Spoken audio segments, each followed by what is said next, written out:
নিমতলা গ্রামের সকল মানুষ একে অপরের সাথে মিলেমিশে সুখে শান্তিতে বসবাস করে, কিন্তু সেই গ্রামের একমাত্র সমস্যা সেই গ্রামের মানুষদের ভয়ঙ্কর দুশ্চিন্তার মুখে রাখে। তা হলো সেই গ্রামের প্রধান রাস্তার ধারের প্রাচীন সেই তেঁতুল গাছ, যার দ্বারা তৈরি হয়েছে অনেক মানুষের মৃত্যুর রহস্য। আবার কয়েকজন মানুষ সেখান থেকে বেঁচেও ফিরেছে। তাদের কাছ থেকে শোনা যায় সেই তেঁতুল গাছে বসবাস করে এক ভয়ঙ্কর অতৃপ্ত আত্মা। একদিন হঠাৎ করে শোনা যায় সেই তেঁতুল গাছের আত্মা আবারও পূর্ণিমা রাতে এক লোককে মেরে ফেলেছে।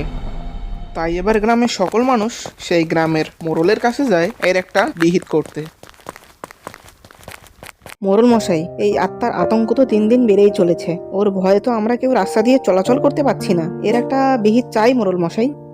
আরে চেষ্টা কি আমিও কম করছি, কিন্তু বুঝতে পারছি না কিভাবে এই আত্মাকে বশ করব। মোড়ল মশাই, আমি বলি কি, চলুন না আমরা কালীঘাটের সেই তান্ত্রিকের কাছে যাই। যদি সে আমাদের সমস্যার কোনো সমাধান করতে পারে। যথার্থই বলছিস, কি আর করার, অনেক জায়গায় তো খুঁজলাম, কিন্তু কোনো তো সমাধান পেলাম না এই সমস্যার। এখন তাহলে এই তান্ত্রিকই আমাদের শেষ ভরসা। তাহলে চল এখনই যাই তার কাছে। চলুন তাহলে মোড়ল মশাই। তারপর তারা সেই সমস্যার সমাধান পেতে কালীঘাটের সেই তান্ত্রিকের কাছে গেল।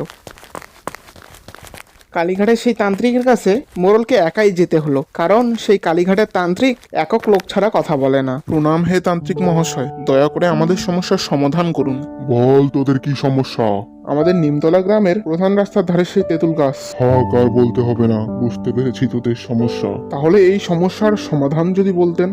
শোন তাহলে, অনেক বছর আগে এই তেঁতুল গাছের নিচে বজ্রপাতের ফলে মারা যায় এক মহিলা। সেই মহিলার অতৃপ্ত আত্মা সেই তেঁতুল গাছে এখনো উপস্থিত। এর থেকে বাঁচার একমাত্র উপায় হলো তোদের সেই তেঁতুল গাছের পূজা করতে হবে, যার ফলে তেঁতুল গাছে থাকা সেই অতৃপ্ত আত্মা মুক্তি পাবে। তবে এই সকল কাজ করতে হবে পূর্ণিমার রাতে, যা আগামীকালকে।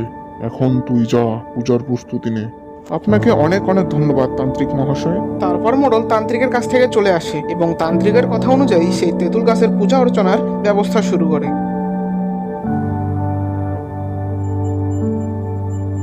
মোড়ল সহ গ্রামের সকল গ্রামবাসী সেই তেঁতুল গাছের কাছে আসে। তারপর মোড়ল সহ গ্রামের সকল গ্রামবাসী সেই তেঁতুল গাছের পূজা শুরু করে, যার ফলে সেই অতৃপ্ত আত্মা মুক্তি পায় এবং চিরকালের জন্য সেই তেঁতুল গাছ ছেড়ে চলে যায়।